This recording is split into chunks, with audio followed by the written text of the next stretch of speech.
नमस्कार दोस्तों मैं अमित शर्मा आपका एक बार फिर से स्वागत करता हूं अपनी इस नई वीडियो में। दोस्तों आज की इस वीडियो में बात करने वाला हूं एनबीए के बारे में, यानी कि नेशनल बॉडी ऑफ एक्रेडिटेशन के बारे में। मेरी नैक वाली वीडियो के ऊपर आप लोगों ने मुझसे क्वेश्चन किए थे कि एनबीए के बारे में बताओ, एनबीए क्या होता है और नैक और एनबीए में क्या डिफरेंस है। तो आज की इस वीडियो में मैं इसी एनबीए के बारे में बात करने वाला हूँ कि एक्चुअल में एनबीए क्या होता है, क्या बेनिफिट है, किस तरीके से काम करता है और क्या क्यों जरूरी है एनबीए।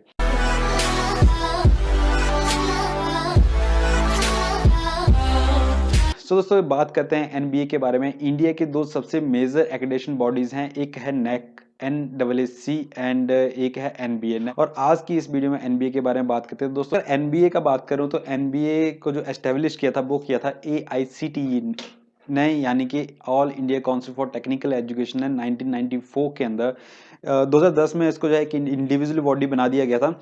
उसके बाद जो है एनबीए जो एक इंडिविजुअली काम कर रहा है। बेसिकली एनबीए का जो मेन काम रहता है, जो मेजर डिफरेंस है नैक और एनबीए के अंदर, काम तो दोनों का एक्रेडिटेशन का ही है, लेकिन जो नैक है वो एक्रेडिटेशन देता है फुल कैंपस को, लेकिन एनबीए का जो काम है वो है पर्टिकुलर प्रोग्राम को जो है एक्रेडिट करना। मतलब पूरे कैंपस को एक्रेडिट नहीं करता, पर्टिकुलर प्रोग्राम को जो है एक्रेडिट करता है, जिसमें कि अलग अलग प्रोग्राम्स हैं। जो भी प्रोग्राम्स एआईसीटी के अंडर आते हैं वो सभी जो हैं एनबीए एक्रेडिट करता है, जिसमें आपका इंजीनियरिंग टेक्नोलॉजी हो गया, management, pharmacy, architecture, hotel management and computer technology, जिनको जो है एक्रेडिट करता है। इसी के साथ प्लस पॉइंट ये भी है कि सिर्फ इंजीनियरिंग को एक्रेडिट नहीं करता है। अगर अगर मैं इंजीनियरिंग का एग्जांपल लूँ तो इंजीनियरिंग के अंदर अगर किसी ब्रांच का भी एग्जांपल लूँ, जैसे कि आपका मैकेनिकल हो गया, इलेक्ट्रिकल हो गया, सिविल हो गया, तो पर्टिकुलर ब्रांच को भी एक्रेडिट करता है। अब बात करते हैं कि एनबीए किस हिसाब से जो एक्रेडिटेशन करता है। तो बेसिकली दो पैरामीटर्स को लेकर के चलता है।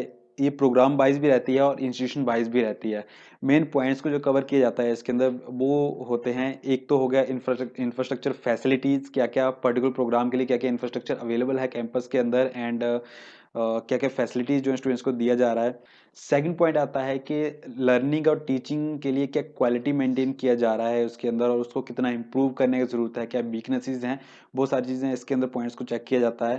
थर्ड पॉइंट इसके अंदर आता है क्या करिकुलम का डिज़ाइन जो है वो कैसा है, अगर उसको इम्प्रूवमेंट का ज़रूरत है तो उसको सजेशन दिए जाते हैं। ये सारी चीज़ें एनबीए जो है वहाँ पे जो भी कमेटी उनकी बनी होती है वो सजेस्ट करती है। एंड द फोर्थ पॉइंट है स्पोर्ट्स सर्विसेज जो रहती हैं, जैसे कि आपका लाइब्रेरी हो गया, लाइब्रेटरीज होगी, आपका कंप्यूटर लैब वगैरह हो गए। तो ये सारी चीज़ें जो है एनबीए जो है वो एक्रेडिट करता है, इन सारी चीज़ों को ध्यान में रखता है। अब जैसे कंप्यूटर लैब वगैरह हो गए तो इसमें इस तरीके से किया जाता है कि मान लीजिए आपके कॉलेज के अंदर 200 जो है पीसीज हैं, तो कितने पीसी जो हैं वो कंप्यूटर साइंस के लिए हैं, कौन कौन से सॉफ्टवेयर उनके अंदर, वो सारी डिटेलिंग जो है एनबीए करता है किसी को पर्टिकुलर कोर्स को एक्रेडिट करने से पहले। इसी के साथ अगर बात करूँ कौन कौन से इंस्टीट्यूशन जो है एनबीए एक्रेडिट करता है, जैसे कि पहले मैंने बताया कि एनबीए दो टाइप से एक्रेडिट करता है। फर्स्ट हो गया आपका प्रोग्राम वाइज एंड सेकंड हो गया आपका इंस्टीट्यूशन वाइज। अगर मैं इंस्टीट्यूशन का बात करूं तो इसके अंदर आपके दोनों टाइप के टायर वन टायर टू जिसको बोला जाता है, उसी दोनों टाइप के जो है इंस्टीट्यूशन आते हैं। टायर वन के अंदर आपका जैसे आईआईटीज हो गया, ट्रिपल आईटीज हो गया, IIS, NIT, central universities, state universities, deemed universities, इस टाइप की यूनिवर्सिटीज जो है वो टायर वन के अंदर आती हैं। टायर टू के अंदर गवर्नमेंट कॉलेजेस हो गए, आपके गवर्नमेंट एडेड कॉलेजेस हो गए एंड प्राइवेट कॉलेजेस हो गए, जिनको जो है एनबीए एक्रेडिट करता है। इसी के साथ कोई भी इंडिविजुअल कोर्स हो, इंडिविजुअल इंस्टीट्यूशंस हो, उनको जो है एनबीए एक्रेडिट करता है। लेकिन कंडीशंस ये रहते हैं कि कोई भी दो बैच, जैसे आपका यूजी इंजीनियरिंग कोर्स है तो उसके लिए कम से कम 5 साल रेगुलर होने चाहिए, मतलब बिना ब्रेक के कंटिन्यू बैचेस चलने चाहिए वहाँ पे। मतलब दो बैचेस जो पास आउट हो जाने चाहिए। आपका अगर पीजी इंजीनियरिंग है तो उसके लिए 3 साल माना गया है। मतलब दो बैचेस आपके पास आउट हो गए होने चाहिए। अगर मैनेजमेंट है तो मैनेजमेंट के लिए 3 बैचेस पास आउट होने चाहिए, तब भी आप एनबीए एक्रेडिट करता है कोर्सेज को। अब मेन मुद्दे पे आते हैं कि एनबीए से एक्रेडिटेशन का बेनिफिट क्या होता है आपके लिए।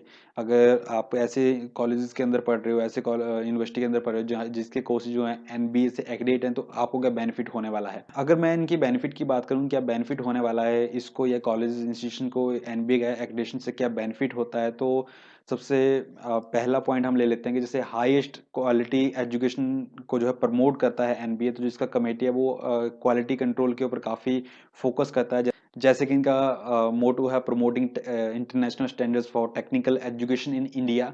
तो उसी हिसाब से जो हाईएस्ट क्वालिटी एजुकेशन आपको उन इंस्टीट्यूशंस के अंदर मिलती है, और स्टूडेंट्स के लिए एक बेनिफिट रहता है कि जो आपकी डिग्री होती है उसकी स्ट्रेंथ को और ज़्यादा वैल्यू मिलती है। अगर आप किसी जॉब के लिए जाते हो तो एम्प्लॉयर जो है एम्प्लॉयर के सामने आपकी डिग्री की ज़्यादा वैल्यूएबल रहती है।